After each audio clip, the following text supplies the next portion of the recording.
What's good, everybody? Happy Friday evening. Got a game tomorrow, another game at Purdue. We're going to touch on that a little bit towards the end of the show. But before we get to anything, please hit that like button on that little thumbs up. Click that. Also, if you have not subscribed, please consider subscribing. Matter of fact, just do it. You see that button? Hit the subscribe button. Help us get to our next goal, which is 37,000 subscribers. We are inching dangerously close, and you can be that person to get us over the hump. Also, we're going to be talking about another commitment. Recruiting is hot right now. It's on fire. Flip season is open. And so we're going to talk about a legacy that we just picked up. It's always nice to get a legacy recruit. So we're very happy about that. Also, remember, when you send those wonderful super chats, helps to go towards the pay it forward, which is our military and our first responders. We're always going to look out for them because you know they always look out for us. Nevada Buck, what's up, brother? Well, first of all, how are you doing, B? B, I know you've been laid up. You've been on the sick list, the unable to perform sick list, and and Yes, now and now you've drug yourself off the deathbed to do the podcast. And I just want to know how are you doing, buddy? I'm holding up, man. I'm not 100%. I am. I tell you, I am not. And listen, I just full transparency. Stomach bug hit the whole house. Wife, daughter, son, all hit. And so, I'm like basically, I was nursing myself today. Okay, let me, do all the things to try because I missed y'all. I love y'all. I kind of love y'all. Kind of like y'all. So I was like, man, let me muster up some strength to knock this pot out tonight and get back with y'all. So I'm better than I was 48 hours ago, but I am not 100%. So basically early today it would be, what would you call it? Questionable. You know how they say he's questionable. But hey, I'm on the field, so let's do it. So the commitment today, when you saw the boom today, did that like give you a jolt of adrenaline? You're just like, oh my gosh, I'm automatic feeling better. I have to pod. I got to do it because I'm so excited about this commitment. Was it anything kind of like that for you? Yeah, so when I saw the last name, that's what gave me Yeah, the jolt there you go. because I'm a big fan of the father, which we're going to talk about. I'm actually going to lay it on the platter for you, but I'm a big fan of the father, one of my favorite Ohio State players ever. And so, that was exciting when I saw it. And yeah, we're going to talk about it. I'm going to pull up his film and stuff like that. But did you want to go ahead and bury the lead? Well, here we go. We're gonna talk about a big offensive lineman, formerly committed to the University of North Carolina, now committed to the Ohio State Buckeyes. None other than Mason Wilhelm. Yes, you are that old because it is the son of the Kaiser, Matt Wilhelm, and big kid. I'm excited about. First of all, I love legacy commitments, and I think legacy commitments. Now, does it guarantee that they're going to be great? No, of course not. But in general, I think these guys outperform expectations. Just as recently as we have a Will Smith Jr. on our team right now, and not a lot of people thought he'd be much anything. And he's actually tearing it up for us right now. So this guy, yeah, the son of the great linebacker for Ohio State, Matt Wilhelm. Mason, a kid, kind of a late bloomer.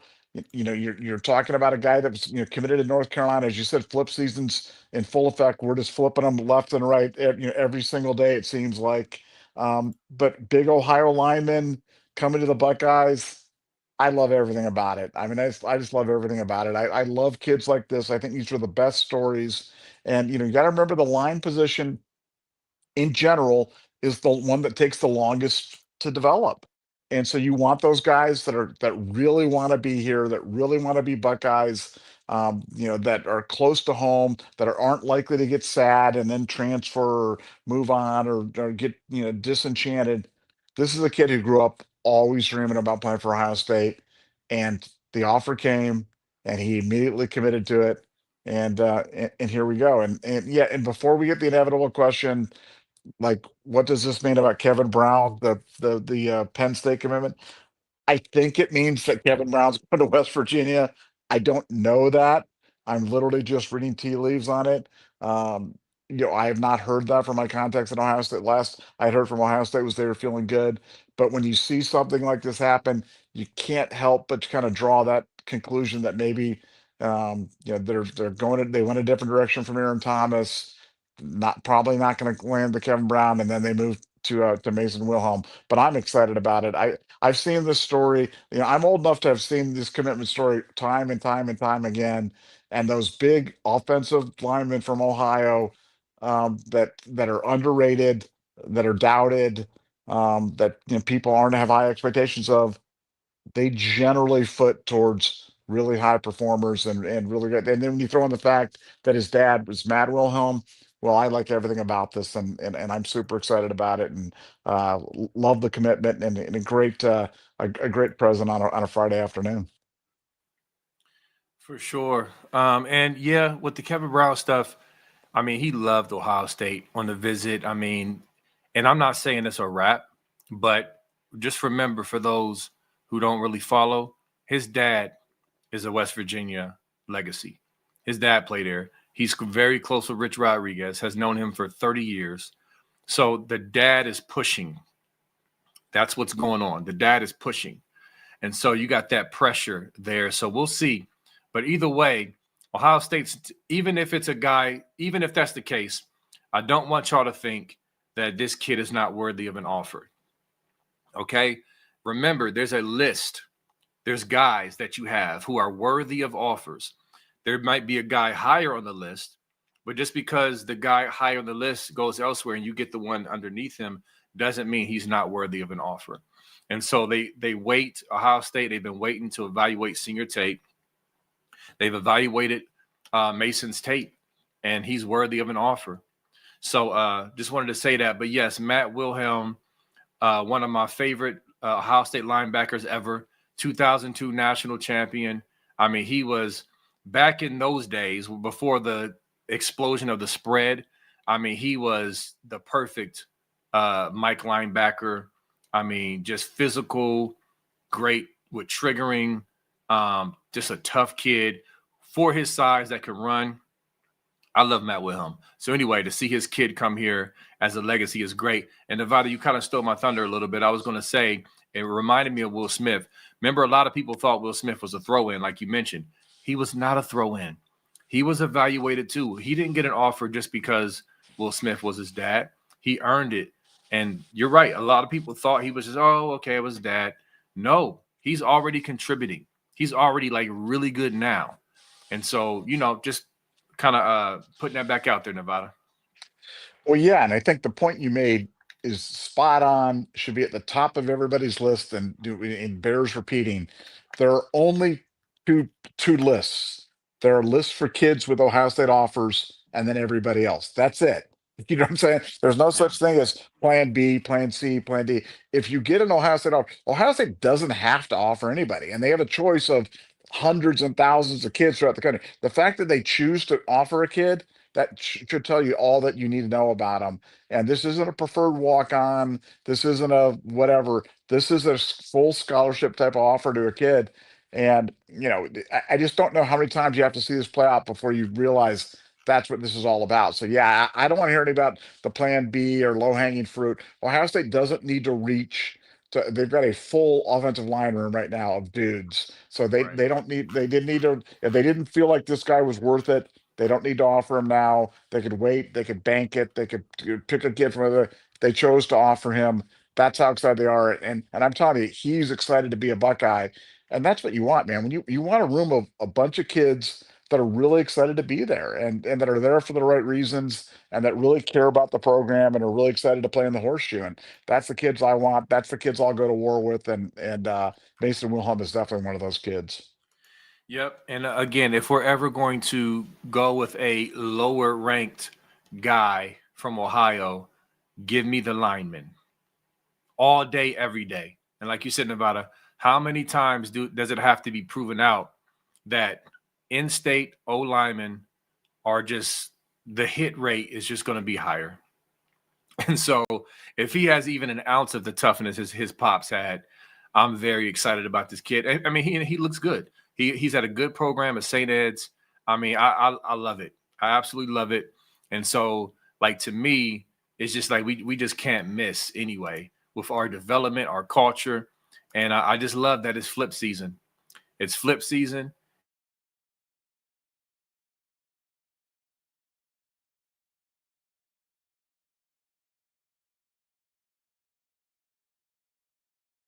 So, and why isn't this coming off the screen?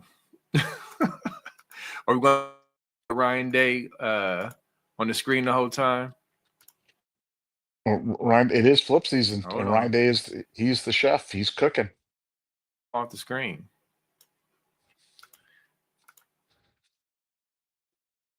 Hold on. I'm going to try to get him off. Talk about.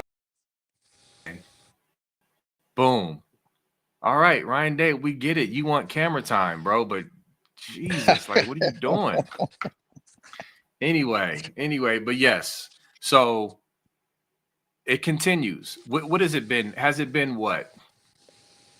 About a week and a half of constant recruiting buzz? And no, I say more than that, because not just recruits committing, but just intel. From the intel that we've gotten to guys committing, it went from nothing, very dry, right, Nevada, to the last 2.5 weeks, just buzz, commitment, flip. You saw we did the show on Timmons, y'all. What day did we do that show on? Was that Monday? And it was like 3 days later, he flipped Nevada. Yeah, it was either Monday or Tuesday, and yeah, and then he flips, and um, Ohio State's just been on a tear on these flips. I mean, obviously, the none of us have ever seen anything quite like this. I mean, I'd have to make the list of flips, but it's getting pretty ridiculous, and there's more coming. So Yeah. it's like, we're not done with the flipping, and that used to be almost the exclusive domain of Alabama. Alabama would wait till it got later in the recruiting season, and all of a sudden they'd come in and flip guys, and now we're it, and we're clearly the biggest brand in all of college football right now. If you have an Ohio State offer and you're not committing to Ohio State, you're almost kind of crazy, to be honest with you, because Yeah. look, go by position group and kind of go, okay, Ohio State's everything you know what I'm saying? It's like, Literally. okay, offensive lineman. Well, we got a ton of offensive linemen. Quarterback. We never used to be quarterback you. Now we're quarterback you. Wide receiver you. Yeah, we're like, running backs, defensive backs, defensive linemen. We had all four guys drafted last year. I mean, it's like, how many times we've got so many players in the league right now, it's just ridiculous. And when you combine that with a perfect APR, a winning team, a national championship last year, an undefeated season this year, I mean, it's just wild. And I don't I don't know if I ever thought that Ohio State would kind of get to this spot in my fandom.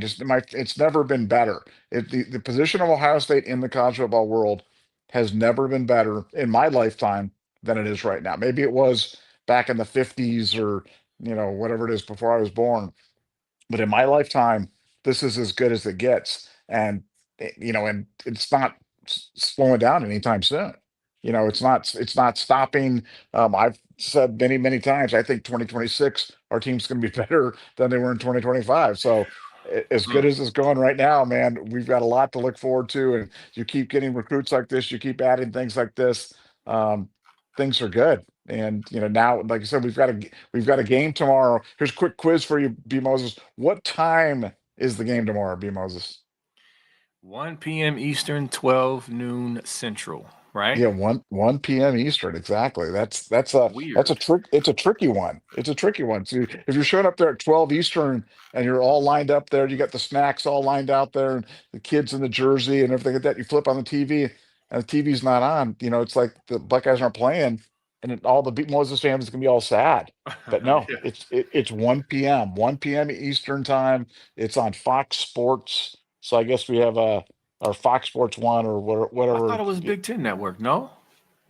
I don't I don't think so. I think it's on Fox Sports. I think it's on that channel 219, whatever that obscure Fox Sports channel is, I think. Now, I Yeah. could I could be wrong. I could be wrong, but I Let's think it's check Fox that Sports. right now. Because Because I don't want beats like flipping through the channels and like not be able to find the game, and there's all sorts of mayhem going on, you know what I'm saying? yeah, because I guess what confused me is, and it could be right because I'm looking and I'm still trying to find it, but Jake Butt is calling the game. He said he was calling the game. That sounds like a Fox Sports thing. Okay, I thought he was Big Ten. Does he do both? Like, how they partner? Well, I know that obviously Fox Sports has got a big position in the Big Ten network, so I would Okay. imagine that, but I don't know that for a fact. But first of all, Yeah, any game that he's calling, I'm happy about because yeah, it's, in terms of current announcers, Jake Butt's my favorite. he's great. Yeah, He's he's great. And great. you're right. Fox One, it says Fox One, Fox Sports, and then Fubu and Sling TV. But yes, so it's probably one of those collaborative, almost like ABC, ESPN, whatever things. But yes, back to Jake Butt real quick. He does a great job of just, first of all, just being a good commentator, being fair, being insightful. Listen, this kid, just for y'all, I know he went to the team up north. He wanted to be a Buckeye. He's from the Pickerington, Ohio. It's like an east suburb in Columbus. And back then, Urban was looking for the flex tight end. He wasn't looking for a traditional tight end, which that's what he was. So it wasn't that he wasn't good. It's just Urban, and I don't want to bring up certain names from Florida, but very good tight ends who did very bad things off the field, flex type tight ends, to run your spread offense with. And so he didn't offer him, but he wanted to be a Buckeye. So he doesn't hate Ohio State, even though he's a Wolverine, but he's also fair. He's like one of the only media guy for them that I can rock with because he's actually intelligent and not a buffoon, Nevada. So I agree. I like him a lot. Well, isn't that crazy that like he's like the only he's what Joel Klatt used to be. You know what I'm saying? I mean, Joel Klatt used to be Yeah. really good, and I used to listen to him, and I'm like, man, this guy's smart. He's intelligent. He's on it. And somehow, somewhere along the way, Joel Klatt just started hating on Ohio State, and it's kind of nutty because he used to be good, and I don't know what happened. I don't know what happened with him. But yeah, Jake Butt calling the game is that's wonderful news, and we got a game. Did you do your game prediction, Bmos? Have you Yeah. done? Yeah. I was gonna say let's slide into the Purdue game, and give predictions. And actually, before we do that, I wanted to say I really liked your post on Buckeye Scoop. Again, y'all, I know some people, and one thing I'll say, Nevada, because I've realized that. Did you know that people out there who watch the show are oblivious to the fact that there's a Buckeye Scoop board? Before I say anything else, did you know that? I'm. I did not know that, but I'm sure that that's probably true. Yeah. So basically, there's some people who they know about Scoop, they watch the YouTube, they listen to the podcast, but they don't understand like there's an actual board. There's a BuckeyeScoop.com board, y'all, with hundreds of posters, hundreds of threads. I don't know, maybe thousands over time. Great discussion, great inside information, great updates. I mean, the recruiting updates are Funky Buck, Dev from the Buckeye Boys. I mean, we just got a roster of just everything. Everything's covered.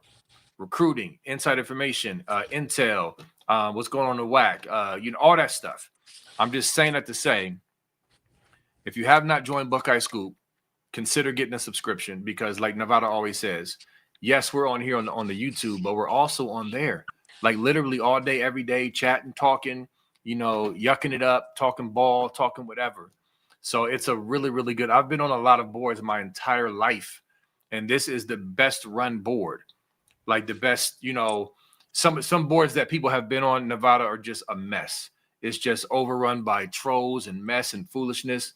Not this board. Scoop, very, very solid community. Just wanted to say that. I know that was a long, drawn-out commercial, but it's the truth. So consider Buckeye Scoop. But with that said, Nevada had a great post. It's his weekly How I See It coming up for the game, and basically for the Ohio State-Purdue game. And you made a good point, Nevada, and I responded in the thread that just like Max Clear is going home. Do y'all remember, like, Max Clear is from Purdue? So this is a homecoming for Max Clear. Remember last year, Carnell Tate, he had his own homecoming to Northwestern, okay? Chicago area. He's from Chicago. And what did we do? I know the coaches might not come out and say it, but to me, Nevada, you tell me if I'm right, it was clear that they fed Carnell. I mean, listen, they didn't force it to him, but they just like they dialed it up against Penn State, got him. They low-key dialed it up to get him his touches, and he shined at the crib with all his family there. It was beautiful. And don't forget, his mom had been, passed away tragically. It was just a great scene. So I expect Ohio State not to force, but to scheme some things up and draw some things up for Claire. Do you agree with that, or do you think I'm overthinking it? No, I think it's spot on. I think it's going to be Max Clare coming out party tomorrow. And so, if you're in a state that allows player props, or if you're on an online book from the offshore books where they do let player book, I'm telling you, I think Max Clare on the over on the yards and Max Clare anytime TD, I think they're going to try to get him the ball. I mean, this guy left Purdue as a potential first team All-American, the best player on their team to come to Yeah. Ohio State. And, to date, he hasn't really been, he hasn't been featured. It's been a lot of selflessness on his part to make that move. Well, I think when he comes back and he plays that, his team there, I think Ohio State's going to give him the ball. Now, we watch the game tomorrow, and we'll talk at 4 o'clock. And Max Kerr finishes with 0 catches, 0 yards, and you're like, "Oh, that didn't happen." Like, Right. yeah, but I just have a sneaking suspicion that they're going to move. They're going to move the ball to him, and Ohio State's got a lot of guys. This is the week that they launched the Sane for Heisman campaign, the JJ for Heisman campaign. They've got Arvell up for every defensive award possible. I mean, Yeah. they're starting to feature some stuff, and let me tell you, Ohio State is playing up the disrespect card big time in the Woody Hayes. If you wonder what lever they're pushing with these guys, they're pushing the disrespect card, and the players seem to be responding to it. So they're making a big deal out of every time one of these talking heads puts down Ohio State. Every time Joey Galloway picks, Indiana and Texas A&M over them, puts Ohio State to 3. They're playing it for them. And you've got to find different ways to kind of get the kids motivated at this time of the year. Well, I'm telling you, it's disrespect. I think that's going to really resonate with the guys. I think between the Max player thing, who Max is super popular with the players, I know they're going to want to play for him. The disrespect card, the Heisman candidacies, and the other postseason award candidacies, and the fact that Ryan Day is so good in these games, combined with the fact that Purdue is the 107th ranked offense and the 87th ranked defense in the country, I've got Ohio State winning 42-7. Mm. Just yeah, I think Purdue's going to be somehow capable enough to muster a touchdown. But I mean, they did. Purdue played Michigan last week in Ann Arbor to 21-16. But I don't think this is going to be close. I think Ohio State's going to rout and win by 35 points. Mm. That's good. I'm debating. I'm debating my score. Just real quick before I go into my score, I got to give y'all the update. Here's my Doppler pick. For those ain't hip, I'm about to give y'all the weather because That's something did. Trick Daddy. So Trick Daddy. So listen, this has changed, Nevada. The precipitation has been dropping. Okay. It was at 40% beginning of the week. It was down to 35, 30. It's now down to 20% chance precipitation. Wow. Okay. So in 7 miles per hour wind. So again, listen, I'm being weather heavy with this because Purdue is always sucky and crappy. It just is. So I am curious to see how Julian plays in a little bit of weather because it's literally been perfect every condition, that he's played in. So I'm looking forward to that, but just kind of keeping y'all up on this because that could play in the score. But I think the weather, that's nothing. That's cool. 20% chance of rain, 7 miles per hour. Yeah, it's whatever. So now, do you have a barometer at your home? I just want to know, do you have a barometer? Are you reading like barometric pressure and things like that? Or how deep are you diving into this weather thing, B? See, I want to dive deeper. So listen, for those out there, Christmas is coming up. So Amazon Amazon has Dopplers and barometers. Yeah, I'm going to send you for Black Friday. I'm going to tell you, you're going to go underneath the tree and you're going to find it like from Santa, and it's like it's your own barometer, man. I'm telling you. I don't know if I can get you the Doppler, but I think we're going to get you a barometer, and then you can have that. You can put it behind your desk there. We can have it in the shot. You can look at the barometric pressure. Exactly. Look out, Trick Yeah. Daddy. Yeah, we should do a GoFundMe from our own Doppler. I think we can make that happen. I think that's a worthy cause. But no, but so let me see. You said 42-7. I'm going to go 45-6. Oh wow. And the reason why I think we're going to hold them out of the end zone, I think this defense is pissed that they gave up 14 last week. They're secretly whispering to themselves like, man, Donaldson, you bum. But they are not happy about that 14. Listening to the interviews, they were not happy. So I think they're going to come out with their hair on fire to really try to prove a point and shut them down. This defense, man, they are on a mission. They're not playing. Matt Patricia got these boys cooking physically and mentally. And so I'm going 45-6. That's my final score. Yeah, that's a good one. That's a couple field goals. Ohio State um, hadn't given up a first half touchdown all season until last week. So Yeah. I think you're right. I think I definitely could see them coming back with bouncing back with a big effort after that. It's funny how 14 is considered, a bad Right. performance by that team, but yeah, they certainly are buying what he's selling right now. And Patricia, I think what he's trying to do at this point in the season is kind of, keep unveiling things, keep challenging them with different defenses, different wrinkles and things like that. And it'll be interesting to see if he starts, dialing up the pressure, because you saw it last week in the first half. We played it, pretty vanilla. And then the second half, it was kind of like, oh, the heck with this. Arvell, go get the quarterback. Right. and Exactly. they just started going and seeking and destroying. And so it'd be interesting because Purdue actually was able to throw the ball with some success against Michigan last week. So it'll be very interesting to see how we dial up the pressure, how we try to work to confound the Purdue quarterback. And if we can kind of mix, fix some of the problems that we had last week, where there was guys open last week. Yes. Penn State had some guys open, and the quarterback just couldn't hit them. So, I think you don't want to sustain drives. You want to kind of get them off the field. And so I think it's going to be a great challenge for Ohio State, and I'm looking forward to seeing how they do. Yeah, I agree. Again, the blessing in disguise is that there was some things that were exposed, minimal things, because we held them to 55 yards rushing and 200 yards total yards.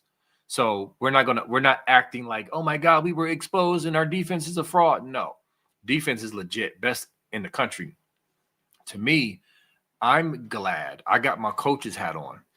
I'm glad that we were able to get exposed in the first half with the run game, with the pitch, with the not student body left, but heavy. Yeah, I guess you can say heavy student body left with what Penn State schemed up over the bye week to outflank us and just try to run the ball. And some guys open here and there. All of that is great because it's only going to make us better. And it was never in doubt. Get it out our system now as we get ready for the stretch run. But anyway, we got some super chats we can get to, and then we can bang on out, man, and get ready for the game. All right, first super chat, Dave Mathis. Thanks for being a Scoop Ultra member. Thanks for the 199. Think we covered their spread. OH Nevada. So the spread is what? 29.5 is what I see. What was your score? 42-7? 42-7. That's 35. Yeah. Yeah. So, and I got, obviously my score is 45-6. So we believe we do that we cover the spread. And what Ohio State, I don't think this is going to be the first time this season that they don't cover the spread. Could be wrong. Could be goofiness could ensue tomorrow, but I think we handle business and cover the spread again, no matter. Yeah, well, it's going to be interesting to see. I mean, do they try to work on running game stuff? That's Yeah. going to be very because I could see that happening. Do they try to get to some running game stuff? But if they keep passing, if they play fast, I mean, it's Purdue's going to be in a lot of trouble because they can't stop it. But Purdue, like they like to play. Last week, I think the quarterback was like 19 for 24 for Purdue against Michigan. Throwing it, just dinking and dunking down the field. Trying to sustain the drives. So Ohio State's going to have to keep that off too. So Purdue's going to try to slow the game down. So for me, it feels like an under. You know, I think the easier bet rather than the spread is the under. I think the total is like 49 or something like that. Because I could see Ohio State winning 42-0 and the total going under. So Yeah, something else to consider as well. definitely, for sure. All right, Miss Pinky, what's good, Miss Pinky? Thanks for the 4.99. What are the chances Ohio State flips Bay and Brown? So I believe Bay announces tomorrow. And I think last time I checked, we feel pretty good about Bay, don't we, Nevada? Yeah, I think if you ask me right now, gun to my head tonight, I say we get Bay and we don't get Brown. But you know, we could definitely get both. And we could get neither one. I mean, I know that sounds like kind of a cop out answer, but I think I believe we're getting Bay. I don't know about Brown. The fact that we took a different offensive lineman this week leads me to believe that they might not feel as good. But I got to confirm that after the show. Yeah, yeah, I agree. We definitely got to huddle up and see what's good. But yeah, either way, like I said, if we don't get this kid, we're gonna get that kid. We don't get that kid, we're gonna get this kid. And it's gonna be dope. And our class will be a top 5, top 6 class when it's all said and done. More coming, a lot of activity, very excited. And so, yeah, man, Purdue tomorrow. We feel we win big. I look for this team to come out hungry and focused, and especially the defense wanting to really make a point. And then the offense, I think the offense wants to keep cooking. And so I'm very excited about tomorrow. Any last words before we hop off, Nevada? Yeah, no, just tomorrow. Let's see what Ryan Day does to kind of continue the Julian Saint Express, and they've been working on going fast. They go fast for a couple plays, it's successful, and they back off it. I think Ryan wants to slow these games down, but it'll be interesting to see if tomorrow they let it rip and let them go fast. So lots of things to look for, but I'm expecting a big effort from Ohio State and a cover. So we'll see. Let her rip, tater chip in my There, Nevada book voice. there you go. So yes, I agree. And then yeah, so listen, we'll hop off. I guess we'll all join in and watch this Buckeye basketball team. They're up 12 points against Purdue Fort Wayne. I have not seen them yet, so I'm gonna check them out. But in the meantime, listen, we love y'all, Buckeye Scoop family, Buckeye Nation. Go Bucks, beat Purdue. See y'all tomorrow. Peace.